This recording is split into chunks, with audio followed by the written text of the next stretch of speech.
Howdy, howdy, howdy. Starting right on time this evening. I hope y'all are doing fantastic. A good Monday to all of y'all. Let's see who is out here.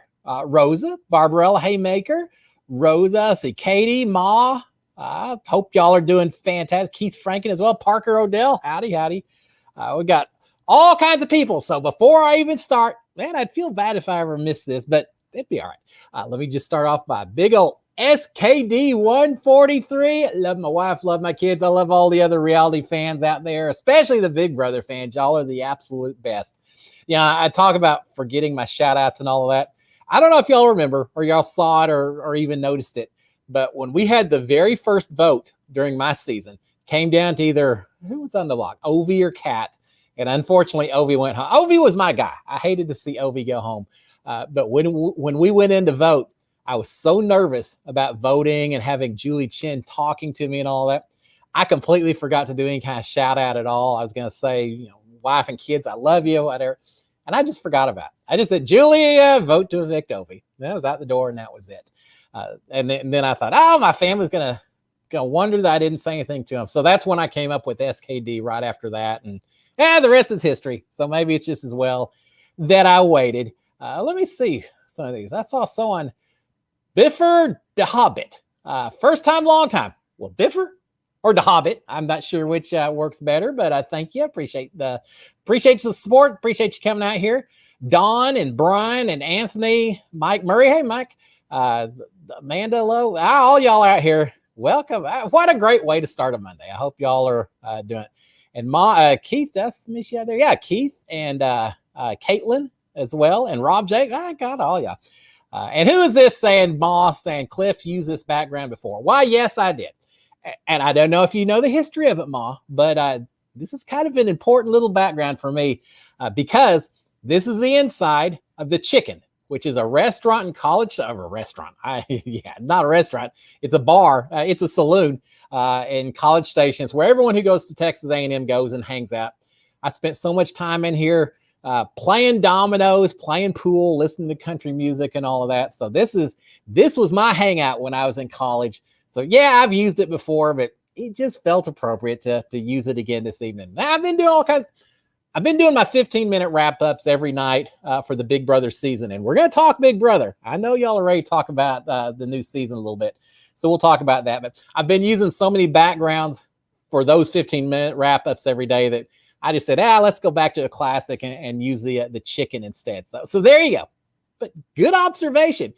Ma, yeah, that's great observation. Maybe you should have been playing that competition that they showed, the veto competition on Sunday night's Big Brother episode, where you had to look at all the paint colors and all that. I would have done horrible on that. Some of y'all may have done a little bit better. Let's see. But anyway, we'll talk about that in a second. Aubrey's saying, Cliff, whenever I see a new video from you, it makes my day. Well, thank you, Aubrey. I appreciate it. That's such a kind thing to say. I have so much fun putting those together. A little tough on the sleep cycles. I got to say that, but I'm going to be watching it anyway. So I'm glad that I'm able to wrap up and talk about everything that's happened. And I do feel like because I've been in the house, maybe I'm able to recognize some of the most important things, get it condensed into 15 minutes or so. Because I know if y'all want to watch 3 or 4 hours, there's some podcasts out there to do that. I personally always had a hard time with 3 or 4 hour wrap-ups. It's just not enough hours in the day. But 15 minutes I could handle. So thank you for that. I appreciate it. Anthony saying, hey, Cliff, how'd you like the diary rooms for last night's episode? Yeah, I'm trying to remember what they were. I remember there were a couple that were funny. Frenchie in there saying, I got to win this. This is the most important. I'm going to do whatever it takes to win it. I don't know if y'all noticed, but Frenchie's hat while he was in the diary room had paint all over it. And that's a pretty good sign that interview happened after the veto competition had already taken place. It's funny, lots of times when we would go in and do our diary room sessions, we were asked to talk in the present tense. Don't say, I wanted to win that so bad. No, it was go in there and talk about, I want to win this so bad. It is so important. And in the back of your mind, you're thinking, yeah, I already flubbed that one up. That was horrible. But a little bit of the way it works in there. So, yeah, no, I enjoyed it. Amy K, do you know Frenchie? He says yes. I kind of know Frenchie. He's followed me ever since I guess since I got out of the house. And I started following him, I don't know, a while back. I remember him talking about some of his goats and farm and all that. I feel like everyone knows Frenchie that's kind of in the Big Brother world to some degree. So, yeah, we did that. And I talked to Frenchie just once or twice, exchanging some conversations and such about what it was like. Now, it's interesting that, yeah, there were a few questions about, was it hot in the house? What kind of stuff did I pack? And then I find out he's going into the house. So I hope I helped him a little bit. That was so cool when I saw the cast reveal. And I was like, I know that guy. I know Frenchie. That's neat. He's had a rough 2 weeks, right? I don't know. Right? He certainly has played hard. He's played with as much strategy. I know he came in. You can just tell the way he came in. He had to have all these strategies lined up of things he wanted to do. He just didn't have to try to do every single one of them in the first week, which I feel like he just had a checklist of, I need to do this, I need to do this, I need to do this. I'm done. So, yeah, Frenchie's been fun to watch. We probably aren't going to get to see him grace our screens for an extended period of time, right? But short term, I've enjoyed watching him. All right, let me look at some of these comments because I really do want to make this back and forth talk with y'all about it. Window Wendy says, I hope the HOH reveals stay. I miss them. Oh, I agree. Because last season with All Stars, I don't know why they didn't show it. They didn't show the reveals on the episodes, but they also didn't even show them on the live feeds, which was disappointing because that's a big deal. Man, when I was in that house, even when someone won an HOH that I really didn't want to win HOH, like day 51, Tommy Bracco wins the kayaking competition. And I thought, yeah, there you go. I'm going to be on the block. I know he's gunning for me. So I really did not want Tommy to win HOH. But when they had the HOH reveal, the room reveal, you kind of put your gameplay aside for just a minute. And I was excited to see his family, hear his letter, see what kind of stuff he got in his basket. It was just the variety, the newness to have it happen. So even though I was upset that he won, upset's maybe not right, but I was disappointed that he won. I still wanted to see him smiling, see him happy, seeing his family, because that meant a lot. Yeah, you do that for a few minutes, and after a while, it's like, all right, now I've seen it. Now I'm ready to go downstairs and start my campaigning to stay off the block. But yeah, I agree with you. I am glad that they've got the HOH reveals again this season. I hope, because they even showed it on the episode. I hope they keep doing that. Let's see, Paula Scar saying, if you were in the house, who would you vote out? Well, of the two people that are in the house, that are on the block right now, and I don't want to give away spoilers. That's kind of tough. My 15-minute wrap-ups in the morning, I say, I can't talk about that without talking about spoilers. But who would I vote out? It's tough because it depends on so much. Let's just talk about who was nominated on Friday. Frenchie and Brittany were nominated. If I was working with Frenchie, then I'd be saying, well, I probably like Brittany, but I'd still just soon see her go if Frenchie's one of my loyal people, and vice versa if I'm working with Brittany. So it's so hard to tell. Now, if you're asking from straight up entertainment standpoint, I don't know. It's I really, there's no one in this house that I really want to see go. I would feel sorry for anyone who heads out of the house this week. And I know that sounds kind of wishy-washy and someone has to go. And yes, I understand that's part of the game, but I think casting has done such a fantastic job of casting people. Now, the easy answer, or I guess an answer as to who I'd want out. If y'all saw my season, I was kind of always the underdog. Nicole and I, and there are a few others, we were at the bottom of the heap. And so whenever you've got some people facing off against each other in terms of voting out, I'm always going to cheer for the underdog. I'm always going to cheer for the people that no one really that people underestimate. And with that in mind, rather than talking about who I want to vote out this week, let me throw this out. Someone I'm really kind of impressed with, kind of excited to see how they play going forward, is Sarah Beth. She's told everyone she's a voice actress, I think, and really she's a forensic scientist. And I don't think anyone would believe that. I think everyone's buying that she's just kind of this quirky, girl that's not really done much. She's just kind of, I say not done much. She's won a competition, but I think people are way underestimating her. And I'm happy to see her excel. I want to see how her and Kyland work together going forward. Because I find myself kind of cheering for those two. So that's going to be a lot of fun watching. Angie saying, Cliff, are the aired episodes missing any important dynamics, secrets from the live feeds? Oh, gosh. You can only fit so much into a 1 hour period. The only things, there's a couple of things that I don't remember if it all kind of merges together after a while. One thing that I've talked about on my recaps a couple of times is Brent seems very focused on wanting to get a woman out next and next. And I don't know if it's just because he's all into the Bros Alliance kind of deal, or he's worried. He's heard word about the Women's Alliance and he's worried that they'll get the numbers. But it seems like every time I'm watching these live feeds, Brent's talking to someone saying, we got to get a girl out next. We got to get a girl out next.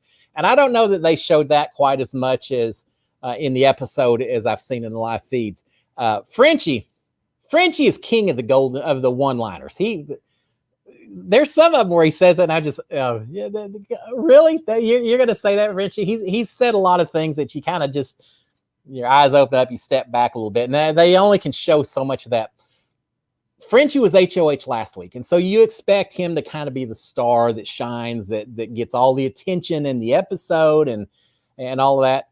But this week, he's getting every bit as much attention just on the live feeds and everything else. So it's not that the episode didn't show that. I think they did. But when you watch it, you realize just how dominant Frenchie is, just in terms of walking into a room and having conversations and being involved with as many conversations as he can get into and some things like that. So I don't know. But for the most part, Angie, I think they've done a decent job of summarizing how it goes.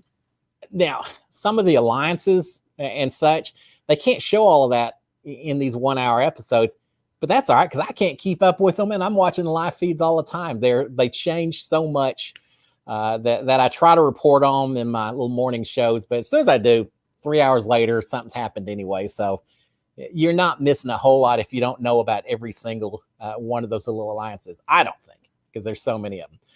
Boston Girl wants Frenchie to stay for entertainment and chaos. Yes, indeed. And he has been fun.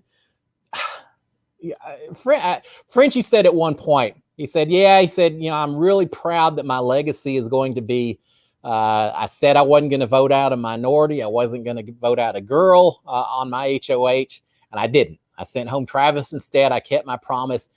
That's going to be my legacy, that I sent out a meathead. I'm not sure if he used that term or not, but he's used it before. That I sent out the bro guy, the jock. It's going to be my legacy. I kind of think his legacy is going to be a whole lot of other things other than that. I think no one's going to forget legacy. No one's going to forget Frenchie, right? They're going to do that. They're going to be a lot of people. He's got to be careful when he gets out of here. There are going to be people that are critical of his gameplay, that are making fun of some of the stuff he's done and all that. I wouldn't mind seeing Frenchie stay for the entertainment and for the chaos, but I also wouldn't mind seeing him stay just to see if he kind of tempers himself, if he learns to play this game a little bit better as he goes along, because there's definitely a learning curve to this. And y'all didn't see it my first week of my season because they weren't showing the live feeds yet. I think for the first week, I just kind of walked around like, hey, this is pretty cool, without really spending as much time developing relationships maybe as I need. And maybe that's why I was on the block the first week. I think it's just because I was the old guy more than anything else. But it does take a while to kind of figure out that game. And just because he's been a lot of chaos the first week, who knows if he stuck around 5-6 weeks, if he wouldn't calm down, chill out a little bit, realize this is a long-term game. And he obviously knows a lot about the game itself. It's just a matter of taking what you know and putting it into play and practice the way it needs to be done. And so I'd like to see if he had a little redemption story in him. I don't know that we're going to get that chance. I really don't. But maybe. You never know. Trainee operator. When you were in the house, did CBS give you a rule book? Yes, they did. We had I want to say we had a little bit of a rule book before we ever went into the house. I mean, we understood the basic rules of the game and all of that. But inside the house, in the storage room, was a binder that was kept. And it had some rules, but really more so than the rules, it was things of like emergency plans. If there's a problem, here's the exits that you go to. But warning, if you push a button and there's not the emergency exit, if you push a button and there's not an emergency, you're out of the house. Some instructions saying that you are required to wear your mics at all times. I mean, just very basic stuff in there. But yeah, there was a rule book. And I got to say, there were times that I read through that thing multiple times, not because there was anything I didn't know in there or because I had some huge interest in some specific rule, but after a while, your brain starts getting tired of not having anything to read. I spent more time reading the back of cereal boxes and labels and things like that, just because there wasn't anything else to do. I remember, was it Fruit Loops? Had all kinds of maze and riddles and jokes and word finds and things on the back of the box. You would have thought that was the greatest thing since sliced bread. We were all fighting over that particular cereal box, trying to at least have something to read a little bit. Hunter Long, who would you align with if you were on this season? I don't know. I mean, look at my season. Who did I align with? I went in saying I'm going to find one of the really strong players. I'm going to try to align with them, let them be a bit of a shield, attract all the attention, but also be strong enough they can protect me a little bit. So with that in mind, someone like a Christian or Brent, I may have reached out to just because that fits in with my strategy. But I also, again, I just feel comfortable working with the underdogs and the people that are maybe a little bit underestimated. So I could also see me being close with Brittany or Sarah Beth, some of those. Derek Frazier, man, that guy, I would have worked with him just because he was so much fun. I picture Derek Frazier a little bit like Tommy, only in that they're just so high energy sometimes. They're just, I don't know. They're people that when they walk into the room, you just kind of smile. I felt like that with Tommy as soon as I saw him. And I still feel like that with Derek. He's always just has a little quip to say and things like that. So those are the kind of people that I feel like I would align with. The people that are in there kind of having fun, doing some laughing, some smiling, the underdogs. And then I would have picked one strong person just to protect me as much as possible. Ma saying everyone's comparing Frenchie to Devin.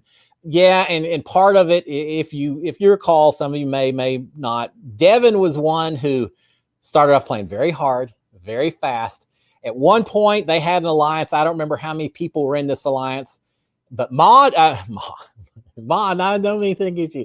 Devin just kept grabbing more people. In the middle of the night, he would drag someone into the HOH room and said, "Hey, I picked so-and-so, and they're a member of our alliance as well."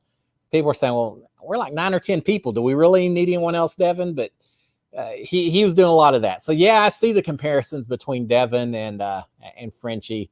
Unfortunately, I mean, but again, it's hard. I heard Frenchie on the live feeds today talk about saying, "Man, this game's a lot harder to play when you're in the house versus watching it on TV." Yes. You don't have all the information that we get on TV. You don't really know who you can trust, who you can't trust. Your brain is going 100 miles an hour. You're getting paranoid. Every conversation you think is maybe about you, and you're wondering what kind of plotting is going against you. And so it's hard in there. It is truly hard, and they're all figuring that out. And here's the hard thing: whoever goes home on Thursday, even though it's been a couple of weeks, they're going to get out of there, and they're just. I think when they step out of the house, the first thing I did was just kind of do a big old, take a big breath, look around, and realize that the cameras aren't on you, that people standing around you aren't all waiting to just destroy you, except on social media. And then you still have a few of those. But yeah, it takes a while to adjust to the fact that you're not in that house where everyone is fighting and doing everything they can as a matter of survival. So it takes some adjustment period. Teresa Prest, 6'7". I loved Young Big Brother. Wanted you to win. Me too. I wanted, but yeah, I gave it my all. Miss you from Edmonton, Alberta. Well, thank you so much. I've been to Edmonton. Nisku, I guess just outside Edmonton. I used to go up there a bit as well. So thank you. And I did get good news. I saw Angie sent me something a little while ago that Canada is opening up the borders to the Americans on August 9th, I think. Woohoo! I'm happy. I watched over the weekend the Calgary Stampede, with big outdoor, what do they call it? The greatest outdoor show on earth, I think. But they had the Stampede going on, which is a huge rodeo. Now, we got a big rodeo here in Houston, but it's indoors. The one up there is outdoors, and it's fun. I watched some bronking bulls and bronking horses and bull riding and things like that. And so, yeah, I'm glad that the Canadians and the Americans get to hang out a little bit more starting on August 9th. All right, let's see if I can get through some of these comments real quick. Sorry. Let's see. Wonder if anybody's hinting to Derek what Brett's up there. Brett better be careful. Brett is pushing a lot of people to do a lot of things, and if he's not careful, that target on Brett's back is just going to get bigger and bigger and bigger. Let's see. Why pay for the feeds when you can listen to me? Don't tell CBS that. They won't like hearing that, but thank you. All right, let's see what else. A cameo from Cliff is one for every occasion. Well, thank you. And Moss saying cameo is expensive. You know what? Yeah, there are some expensive cameos or people on Cameo. I laugh at some of those. And I gotta say, some people, I was like, there's not a chance in the world I would pay to get those kind of things. I actually, there's a part I would do it for free if I could, but unfortunately, then I would get hit up there would be so many requests I wouldn't have enough hours in the day. But I'll do it 25. That seems pretty reasonable. But anyway, yeah, if you're looking for Cameo, I'm out there, and y'all know me. I love to talk, so that's never a problem. Shelly Goncalves, how do you remember what happened on each day? Because you got nothing else to do in that house except memorize over and over and over again.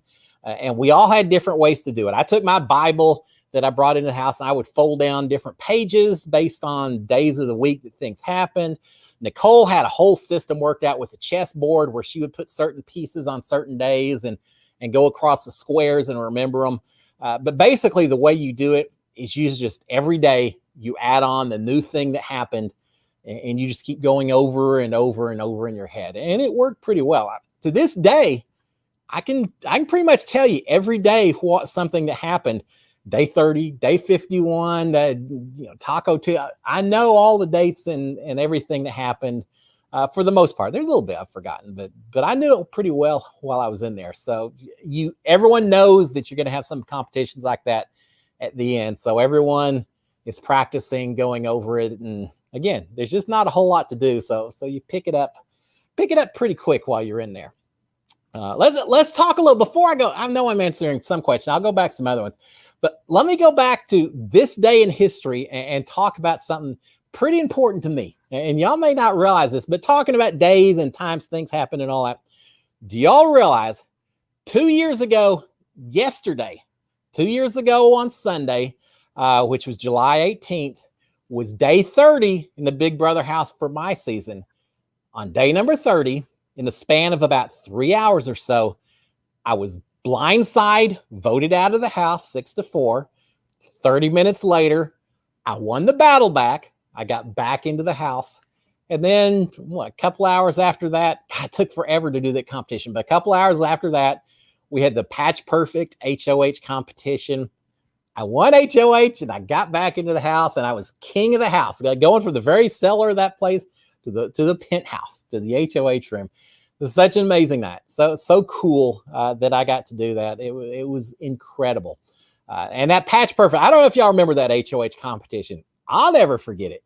But it had a whole bunch of patches, and there were questions like, which patch is seen the most on the screen in front of you? Or which patch is between two other fishing patches? And you had to quickly look and analyze it.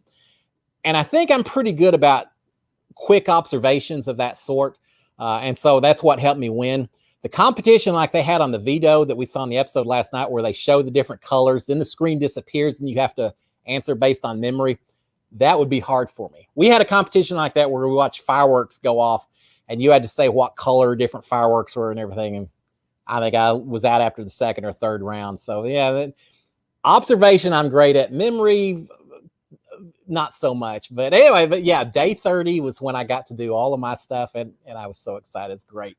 Vernon Mercada says, inside the house, are you able to tell if America's watching you or fishes on live feeds? Not a clue. Not a clue what's going on. And I told everyone in the house while I was in there, you better be assuming that the cameras are on you. Don't ever assume otherwise, or else you're going to get filmed doing things that you probably don't want people to see. Some people understood that. Some people just ignored that advice, and I feel like they kind of paid the price. No, we have no clue. The only time we do have a clue is if Big Brother's calling you out saying, hey, no singing, or you're not allowed to talk about production, things like that. Well, then I kind of assume that they've probably shut the cameras off so that the live feeders don't hear all those announcements and all that. The only other time that we absolutely knew that we weren't on the live feeds was when they'd wake us up in the morning. We had a few minutes where they'd wake us up, they'd play a little music and tell us to change out our batteries and microphones and things like that. And we knew that wasn't on live feeds. The rest of the time, you better assume that you're on. But no, we had no way of knowing whether it was or not. There wasn't any kind of lights or sirens or any kind of signal whatsoever. Tim Pipe, what's your opinion on the comp challenges so far? I like them. I really like them because they're not just focused on straight up strength and endurance, which maybe not my strong suit over here. I got to figure our very first HOH competition was hanging on to some logs and seeing who hung on the longest, which Christy won.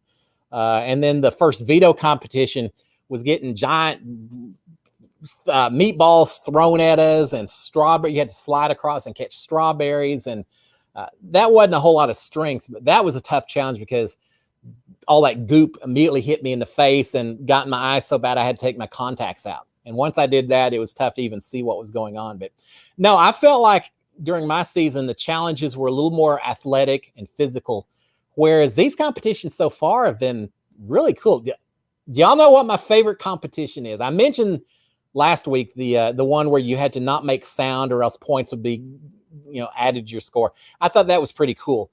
But my favorite competition so far has been I guess it was the first veto competition that Derek won, where you had the giant ramp with the drink glass and you had to line up limes and straws and lemon wedges and stuff just right so the ball would roll and end up in a little hole at the bottom.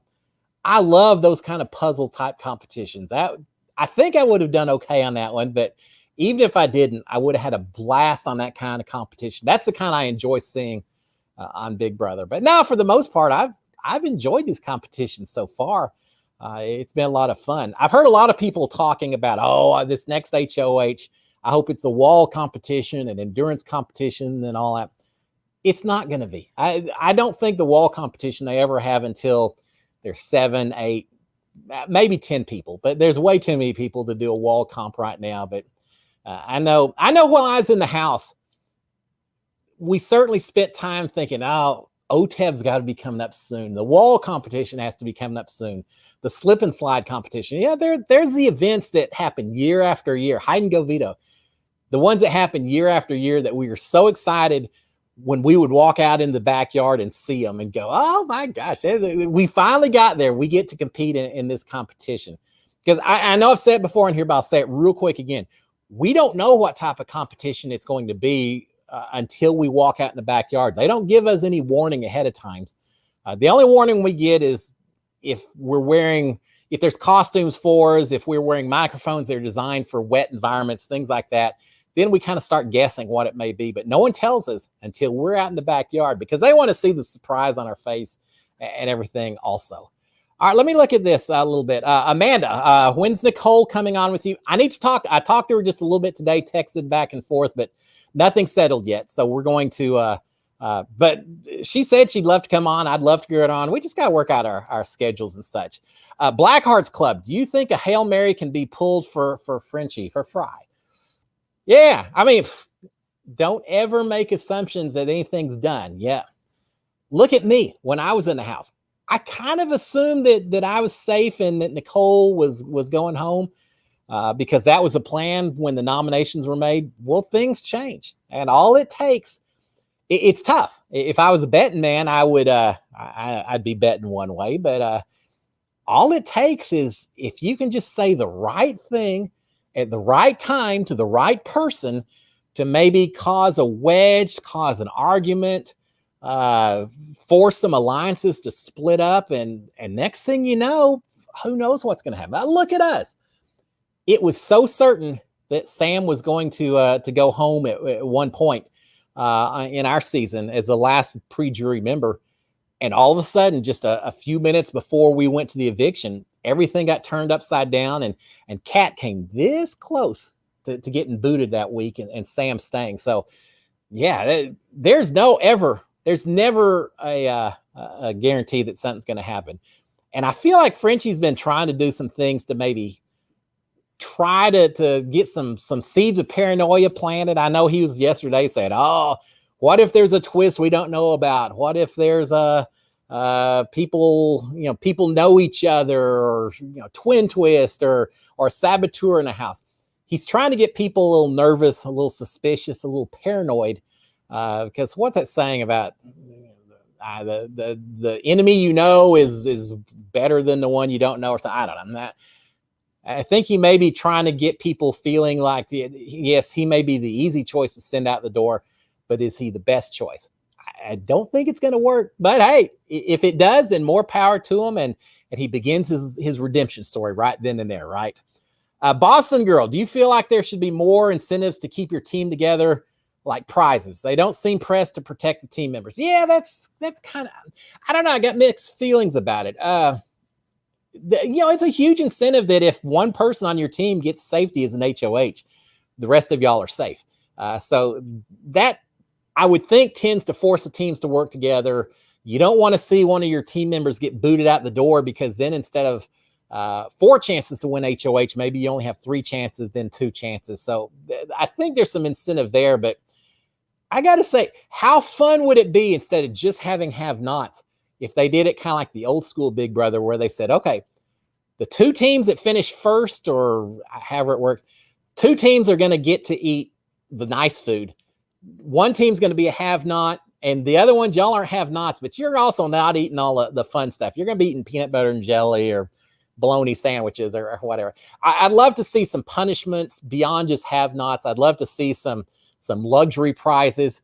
What if they said the top team, maybe the winner is HOH, gets to sleep in the HOH room, but the rest of y'all on his team, y'all still get to sleep fancy, or y'all get I don't know, a special room with a hot tub. I don't know if there's something they would get. You get to sleep 1 hour later than everyone else in the morning when we're waking people up. I don't know what you do, but to give some kind of luxury to some people, just to force the teams to work even that much closer together would be kind of cool. I like the team competition. I feel like it has worked what it was supposed to do, of trying to keep some big alliance from forming across all the teams. These teams still seem to be working together somewhat. Yeah, I know there's a big alliance out there, but I also think it's not a very strong alliance, and it's not going to last. And it's just there in name only, because everyone feels like they need to have an alliance like that. Don saying, Frenching, love your videos. Well, thank you. Frenching, Frenchie, the word Frenchie just fits into a lot of different terms, doesn't it? Anthony Stike, what'd you think of the DR size? We talked about that. It was, it's always fun. It's tough. It's kind of interesting, and maybe I should have paid more attention to it, because the diary room sessions are the one area where I think the Big Brother producers really get to tell a little bit of a story. We go in there, and sometimes we talk for hours. Now, some of it's saying, okay, can you help us set up what you thought when you went outside and saw the veto competition? Oh, I go outside, I see this big ramp and the drink bottles and all of that. And you kind of do your narratives. But there's also just a lot of asking questions forever and ever and ever, some nights when you're in that house. But then Big Brother takes all that information, and they pick and choose what they want to say. And so that's the one part of Big Brother where you maybe get to see where the producers are trying to set up a certain story or portray a person just a slightly different way. And so maybe watching the diary rooms is something I need to do more, and figure out who's Big Brother cheering for. Who are they going to try to portray as the villain, or the person who doesn't have a clue what's going on, things like that. You can get a lot from those diary room sessions, just based on what they choose to show. Because trust me, guys, we do talk a lot in there. Now, when there's 16 people, it's not as much. You go in maybe, once every, I don't know, every couple of days, and you'll talk for 30, 45 minutes. By the end, though, when there's only 6 or 7 of you in there, when there's only 4 or 5 of you in there, you're in that diary room all the time answering questions and such, because there's not that many people to get the comments from. And so we're doing a lot of extra duty towards the end of the game. Let's see. Tram the operator, Carl. I love the name. In your season, did you hear if they had the FAA close down the airspace over the BB set? No, they did not do that, because there are planes flying over us all the time. I mean, all the time. It was very difficult. And that's one of the reasons why we had the nomination ceremonies, a veto, everything happened indoors where you didn't have to worry about it. But when we were out in the backyard, there were planes flying over all the time. Because I remember a few times looking up saying, oh man, those people are looking out and they're getting to go to some new location and see new things and all that.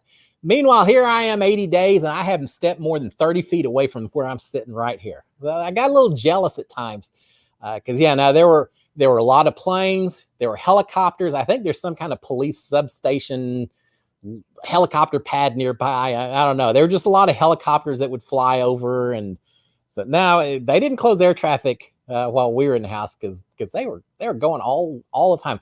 In fact, was it last year, I think, that the Big Brother players, the All-Stars, someone actually made a mention of trying to determine how serious or not serious the COVID situation was getting to be based on how many airplanes were flying overhead. I guess maybe when they started the season, there were very few airplanes. By the time they got towards the end of the season, they were starting to see more airplanes up in the sky.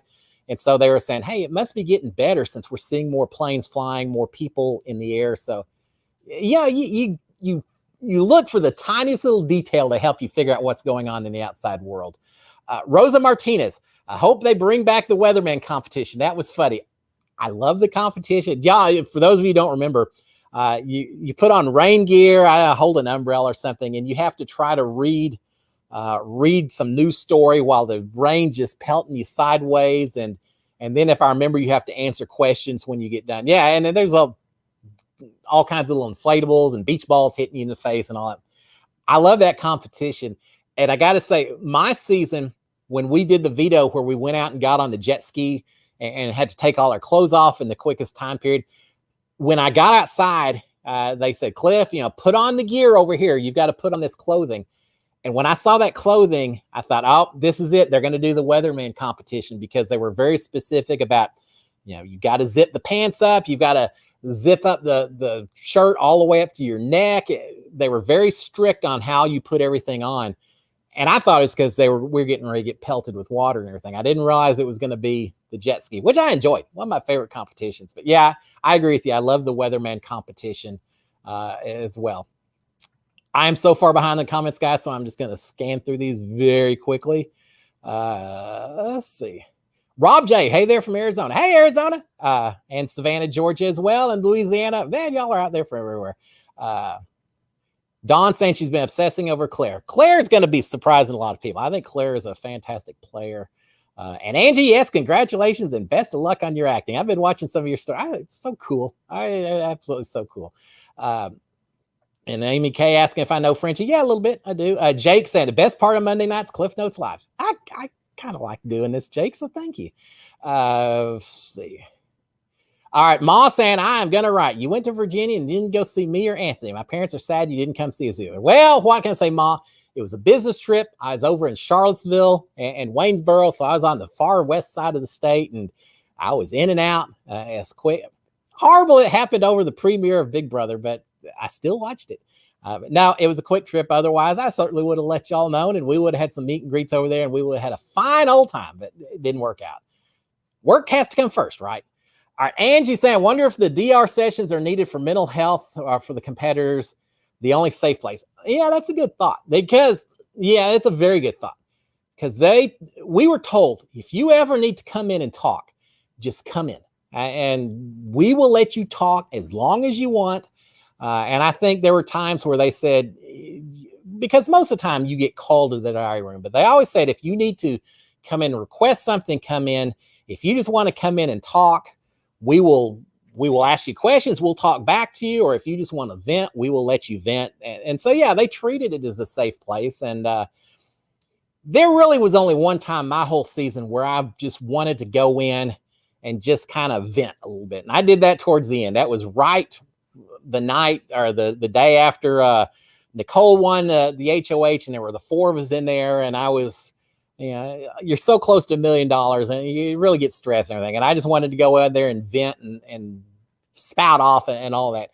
You got to be careful though, because I knew when I went in there and talked, even if it was me just talking to them and no one in the house knew what was being said, I still knew the camera was there. And so I still, had to think that anything I said could end up on TV. And so I didn't want to say anything just horrific or whatever. But I do know there are people like Nicole. She'll tell you that she spent a lot of time in the diary room on some nights, just in there. A few tears, a lot of stress, a lot of shaking her hands and just trying to figure out what she was going to do. There's a few others. I know Kimmy went in there one time. She was feeling a little down and just wanted to get away from everyone. And she went into the diary room. And so there were a lot of people that did that. Some people went in all the time just to get away and to vent. Others, not so much, but it was always there. And they always made sure that we knew it was available if we needed it. So, yeah, I think that's a good point, Angie. Mellow Minds. Hope we have the hide and go veto this season since we didn't last season because of COVID.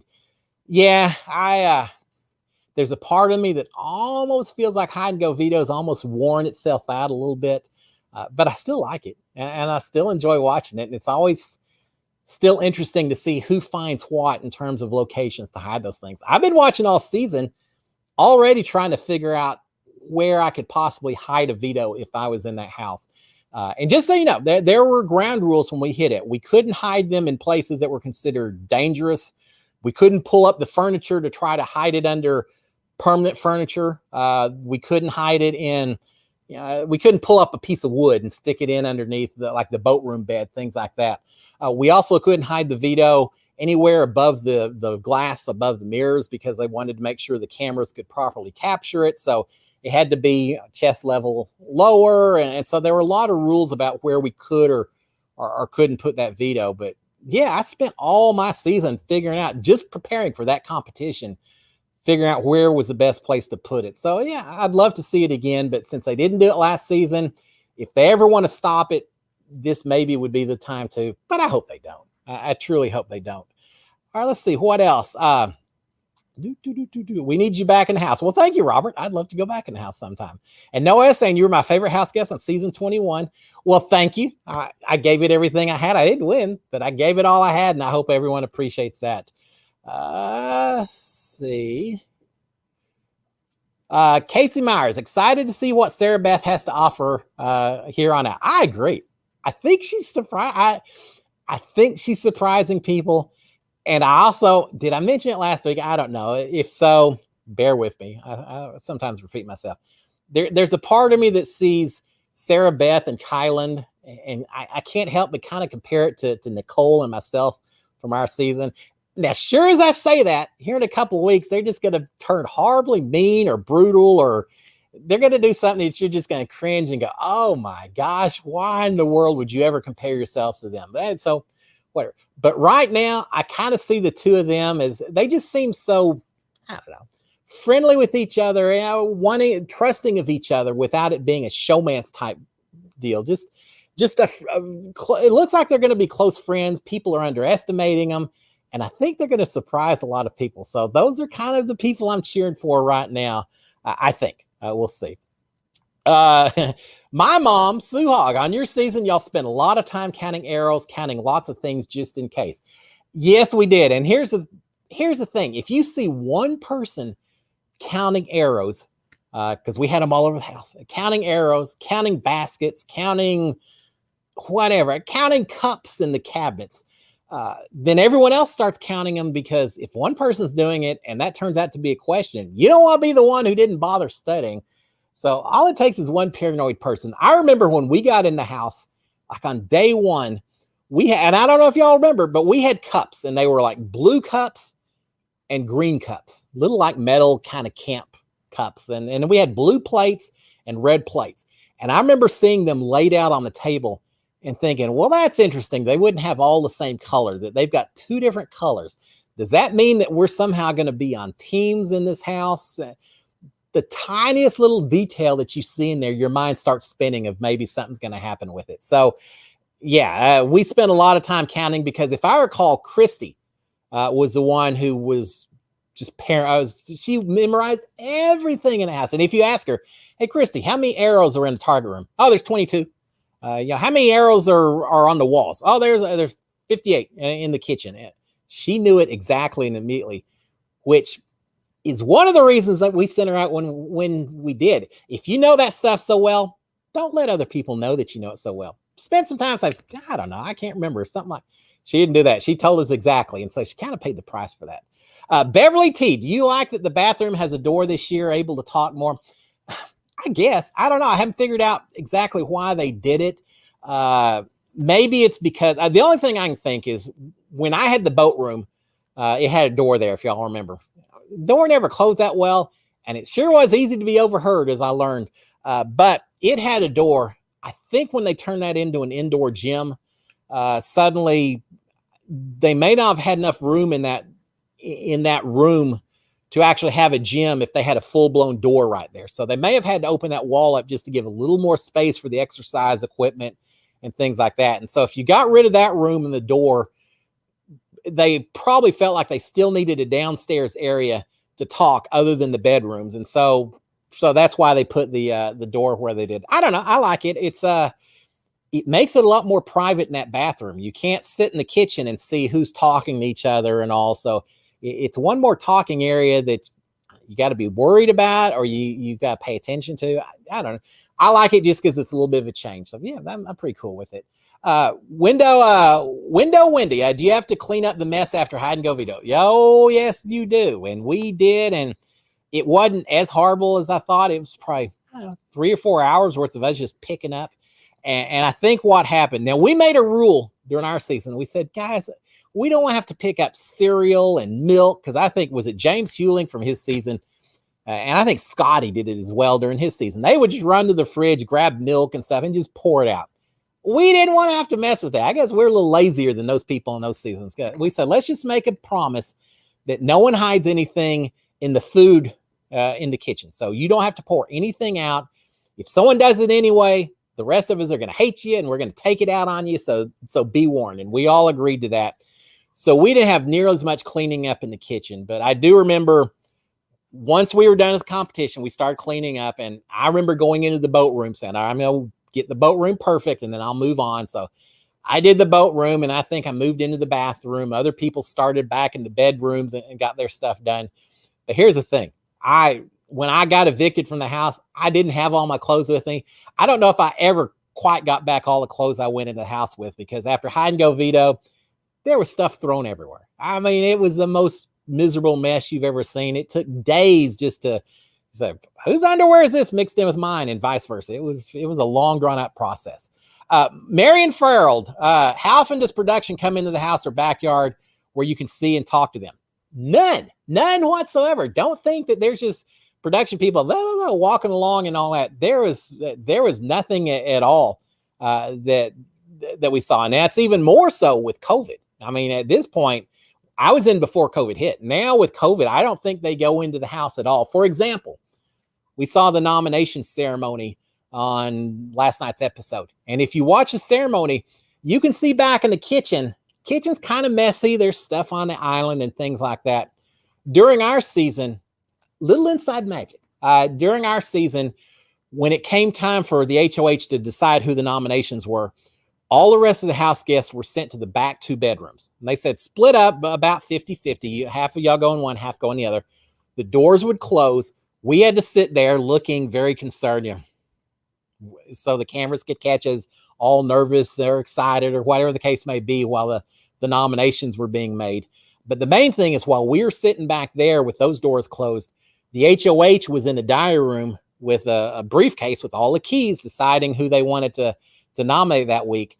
And while we were all locked away in these rooms, production would then come into the house and they would clean off the island. They'd move stuff if they needed to, if it was on the kitchen table. They'd make sure that the shots were set up correctly. And once they did all their little magic, then they would go back out of the house, and then the doors would open up and we could go into the kitchen, sit down, and they would film the nomination ceremony. But we never saw the production people. Same way on eviction night, live eviction, they have to make sure all the shots are perfect and everything else. But we would get moved up to the HOH room and get locked inside. And so for an hour or two, probably an hour or so, we would be stuck up there while production was running around downstairs, getting everything set up. A little thing, y'all remember the kitchen table like you see it now on this season? Big old table, holds 16 people. By the time we got down to the final four, tiny little table that just holds 4 of us. Those tables didn't just magically start shrinking. They would change them out every once in a while, but we never saw it because we were always up in the HOH room when they were changing them out. So yeah, no, we never saw production ever. The only time we saw them was during some of the competitions. There were people up top that were filming and things like that. And so you could see some people there holding cameras, but we weren't allowed to talk to them. They weren't allowed to talk to us. Lauren Santiago, were there any snack requests that you made for HOH that you didn't get? I'm trying to remember. I don't think so. I know when I won HOH, I said, hey, I want some Texas beer. Give me some Lone Star beer, some Shiner beer, things like that. They didn't give me that. Other snacks, no, I didn't really ask for much in the way of snacks. They had chips, they had Cokes. I notice they have Dr. Peppers now in this season. They didn't have Dr. Peppers for me when I was in there. Probably just as well. I would have drank way too much Dr. Pepper if they'd had it available. No, I didn't really ask for that many snacks. Part of it's because I kind of knew they weren't going to give it to us. The only time I remember asking for something a little special when we were trying to spell out 9/11, we remember, for when we were commemorating the attacks on the towers and everything. We were trying to spell it out with different colored Fruit Loops, and we ran out. And so I went into the diary room and said, what's the chances we could get another box or two? And I bet it took 5 minutes. They must have sent some PA running full speed to the grocery store. Next thing you know, go into the storage room, there's 2 or 3 boxes for us to finish up spelling out a little sign. So we requested that, but the rest of the time, I just didn't make that many requests. Wow. It is 7:52. So much. Oh my gosh. So many things that I haven't even had a chance to talk about, but it's all right. That's the beauty of this part of Big Brother season. Let me throw in a couple of before I do this, Beverly T, what was it like watching your season back, Cliff? Did it answer many of your questions? Yeah, I've had a lot of questions answered about who was saying things that I wasn't aware of, Beverly T. But here's a big deal. I haven't watched the whole season. I've watched up until day 45 or so. What's it, half the season? I've maybe watched about half the season. I just haven't finished the rest of it. I lived it. I just don't feel that huge pressure. Someday I will. I've got it all recorded. I just haven't gotten around to watching it yet. Lawrence, I wonder if production eats your food when you're not there. They better not. No, they didn't eat our food. They left it there for us. All right. Let me talk about a couple of things real quick that I wanted to mention, guys. One, do y'all know about the boxing tournament going on? It's August 6th in Arlington, Texas, my hometown. That's where I grew up. They've got Big Brother Boxing, a whole bunch of contestants from Canada fighting against a whole bunch of contestants from the United States. For the U.S., some of the people we've got, Nick from my season, Fessy, Enzo, Rockstar, Casey, Josiah, Beast Mode Cowboy. I know I'm leaving out 1 or 2 others, but it's going to be a lot of fights. And this is sanctioned by like the Texas Boxing Association. They have to actually get approved and licensed to do the whole thing. But that's going to take place on a Friday night, August the 6th. I'm going up there. I'm going to watch it. It's going to be so much fun. If you're anywhere around there, I've been told there's going to be maybe, 100 or so reality TV people, The Amazing Race, Survivor, Big Brother. We're all going to be up there hanging out, watching the fight. So that'll be a lot of fun. But it's also going to be on pay-per-view. I'm going to post on my story some links to if you want to watch pay-per-view. I think it's $20 or something. But it's a U.S. versus Canada, and it's all for fun. But I don't know, if I'm getting punched, maybe I'm not gonna have so much fun. I'm gonna be taking it seriously if I'm in the ring. I'm not in the ring. That's probably a good thing. I'm not in the ring, but I'm gonna be standing on the sidelines, probably waving the American flag. Nothing against Canada, but you got to support your home team, right? So I'll be waving the American flag and cheering on all these people. I'm looking forward to meeting so many of these Big Brother people that that I hadn't gotten to meet before. And there's people like Nick. Yeah, obviously, I know Nick. I lived with him for 3.5 months. And there's a few people I've met like Fessy and KC, but it's gonna someone like Rockstar. A few that I'm really looking forward to meeting a lot of these people because I'm a fan, just like all the rest of y'all, in terms of Big Brother. So it's gonna be fun. Jessica is gonna be a ring girl. Natalie Negrati is gonna be a ring girl. Julie Vu's gonna be a ring girl. Ryan Ballantyne from Big Brother Canada, Peter Brown, I think, are doing some color commentary, some interviews. It's going to be cool. So I'll post more information about it here over the next few days. But just so y'all know, it's going to be, I'm just so looking forward to all these Big Brother people coming in and hanging out together. No Dr. Will versus Boogie. No, probably not, Parker, because if you did that, it may go a little too far. This would be like the worst Rocky Apollo Creed. It'd be like Drago from Rocky. You may end up with someone killed before the end of that particular fight. So yeah, probably a good thing they don't have the two of them going up against each other. But yeah, it's gonna be so much fun. It's gonna be a blast. Cliff versus Dr. Will. I'd do it. I'd take on Dr. Will. Let's see how his plastic surgery does when we get in the ring. He'd probably kill me, but I'd get a punch or two in before it was all said and done. Of course, I said the same thing if I went in the ring against Mickey. That's the thing. I'm willing to take risk. I'll go up against anyone. I may not last long. It may be the quickest fight you've seen since maybe some of the Mike Tyson fights, but I'd give it a shot. But now it's going to be a lot of fun. So y'all keep an eye out, and it's going to be pretty cool. Now, the other thing, real quick, 7:50. So we can talk about it. The Olympics are coming up. Are y'all watching or not? Normally, I get so excited about the Olympics. This year, I'm going to watch it. I know I'm going to end up watching it. But first of all, it's tough to watch with Big Brother at the same time. Second of all, with COVID stuff still going on, it's just not quite the excitement level that we normally get. You're not going to have spectators there yelling and all that. But I love watching a lot of those Olympic sports that you don't see anytime except during the Olympics. So that's going to be fun. And I got a special thing that's pretty neat.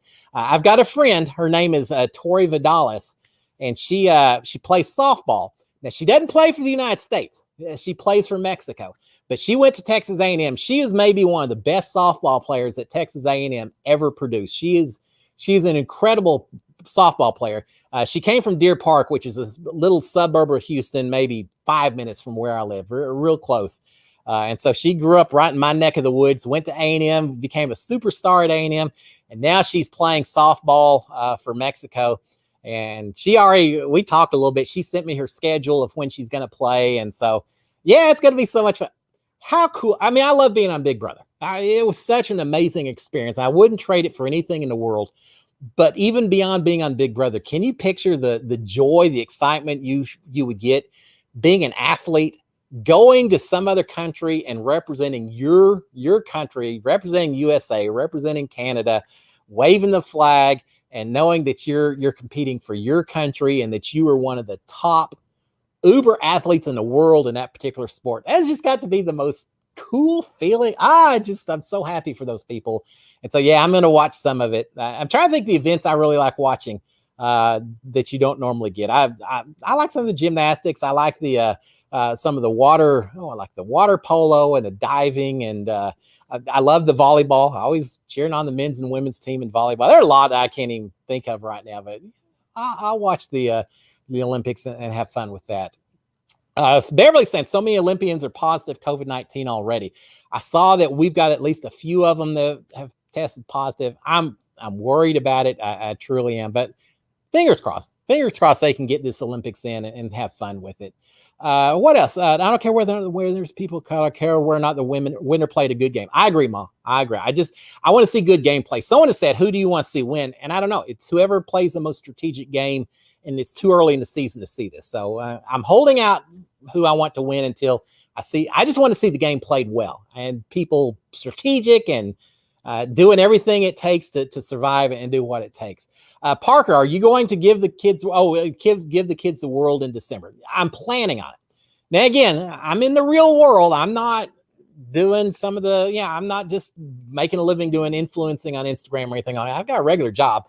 So I got to make sure that it doesn't interfere with work, but as long as it doesn't, and I don't think it will, I absolutely want to go to Orlando and do the Give the Kids the World Village. Big charity. It's It's kind of the Disney World version of Make-A-Wish. So many kids were doing the Make-A-Wish at Disney. They just branched it off and said, this is just for the kids coming to Disney and the different Orlando attractions. And they set up a whole village where they can stay with their families. And it's just such a wonderful charity.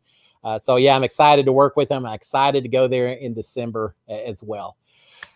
All right, guys. I love Olympics, diving and swimming and gymnastics. I like those. I like the random sports that you never see except in the Olympics. And then the ones like the marathon where you just think, how in the world can these people do it? Triathlon, some of the others. All right, guys, it's 8 o'clock. I'm going to shut it down. That hour went quick. But again, I'm going to be right back on in the morning with my 15-minute recap. So if y'all haven't checked that out on YouTube, check it out. And I'll give you a very quick, concise description of what happened overnight. And otherwise, I'll see y'all next Monday. We'll talk some more. And I love coming out here and talking to you guys on the Monday night. So I hope y'all have a fantastic week. Enjoy every bit of it. Enjoy Big Brother. I know you will. Enjoy the Olympics as well, but enjoy Big Brother. I'll talk to y'all again next Monday, guys. SKD 143. Love my wife. Love my kids. Love all of y'all. And love this time of year. Cheers, guys. Talk to y'all later. Bye.